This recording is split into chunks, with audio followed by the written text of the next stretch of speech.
एक दो तीन चार पाँच छः सात आठ नौ दस, बस। तो ये 10 नोट आप बैंकों में जाके एक्सचेंज कर सकते हैं। 23 मई से लेकर 30 सितंबर तक की डेडलाइन दी गई है। एक बार में इससे ज़्यादा नोट एक व्यक्ति एक्सचेंज नहीं कर सकता। इसका सीधा सा मतलब है 3,62,000 करोड़ रुपए अभी भी सर्कुलेशन में है। अब सरकार ने एक बड़ा फैसला लिया है इन नोटों को बंद करके। और अब देखने वाली बात यह है कि कितने रुपए वापस आते हैं। पिछली बार तो ऐसा माना जा रहा था कि जो नोट करेंसी बंद हुई थी उससे ज़्यादा रुपए बैंकों में आ गए थे। इस बार अब ये देखना पड़ेगा। अब देखो, बैंकों में थोड़ी लाइन तो लगेगी। कारण यह है कि जिनके पास मान लो 5 करोड़ 10 करोड़ रुपए 2000 की शक्ल में है, वो लोग खुद तो लाइन में लगा नहीं सकते। तो वो क्या करेंगे, फिर से लोगों को देंगे भाई हमारा एक्सचेंज कर दो, बदल दो। लेकिन मुद्दे की बात ये है कि 2016 में ये नोट 1000 रुपए का नोट बंद किया गया था और ये 2000 रुपए की करेंसी निकाली गई थी। 500 का भी पुराना नोट बंद हुआ था। तो ये 2000 की करेंसी क्यों निकली थी मुझे तो आज तक समझ में नहीं आया। और इतने सालों के बाद देखो, बंद तो इसको होना ही था। लेकिन अब ये गुलाबी रंग का जो गांधी जी है ना, ये चले जाएंगे अब आपके घरों से, आपकी जेब से। इम्पैक्ट क्या होगा भारत की इकोनॉमी पे? बहुत साधारण सी बात है कि ये सरकार चाहती है कैशलेस इकोनॉमी। अब कैशलेस का मतलब क्या है कि भाई सारे रुपए आप बैंकों में जमा कर दीजिए। पिछली बार क्या हुआ था, सारे रुपए बैंकों में आ गए थे, जिससे स्टॉक मार्केट में एक ग्रोथ आया था, म्यूचुअल फंड इंडस्ट्री में एक ग्रोथ आया था।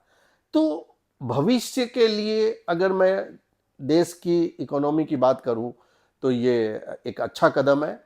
लेकिन अगर मैं व्यापार की बात करूं, व्यापार जगत की बात करूं, तो वैसे भी देखिए 2016 की नोटबंदी के बाद धीरे धीरे व्यापारी वर्ग, जो मिडिल मध्यम वर्गीय व्यापारी वर्ग है, उनकी कमर टूट चुकी है। कैश के लेन देन लगभग बंद होते जा रहे हैं।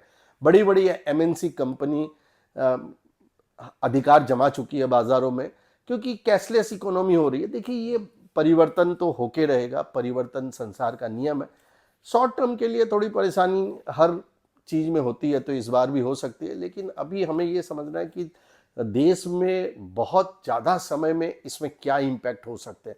तो इम्पैक्ट मेरे अनुमान से तो देखिए अच्छा ही होगा, बुरा तो होने का कुछ है नहीं। एमएनसी कंपनी अपने शिकंजे को और फैलाएगी, बड़ा आदमी और बड़ा होगा।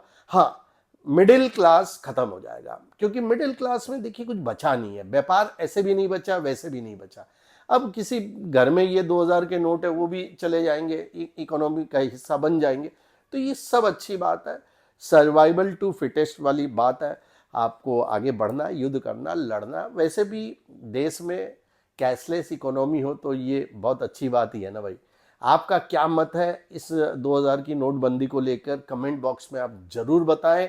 मेरा अनुभव यही बोलता है कि कोई भी कदम जब उठाया जाता है ना, उसके दुष्परिणाम देखने को जरूर मिलते हैं। क्योंकि एक ये कदम जो है ना, एक तरह से फिर से शिकंजा है, लेकिन ये एक बार का शिकंजा नहीं है। धीरे धीरे ये प्रक्रिया शुरू हो चुकी थी। लोगों को 2000 के नोट मिल नहीं रहे थे, बैंकों से, एटीएम से, कहीं पे भी ये नोट थे नहीं। तो चलिए, कोई खास बात नहीं है, बड़ा बवंडर बनाने की कोई बात नहीं है। ये सब चीज़ें पहले से लोगों को पता थी। अब कुछ दिन बैंकों में थोड़ी लाइन वाइन लगेगी, ठीक है, नॉर्मल प्रोसेस हो जाएगा। पिछली बार जितनी लाइन तो नहीं लगेगी, क्योंकि ज़्यादा करेंसी ये मार्केट में है नहीं।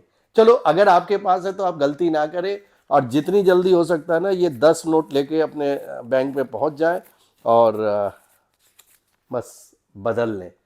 तो कमेंट में जरूर बताएगा कि इसका क्या इम्पैक्ट होने वाला है हमारी देश की जीडीपी के ऊपर।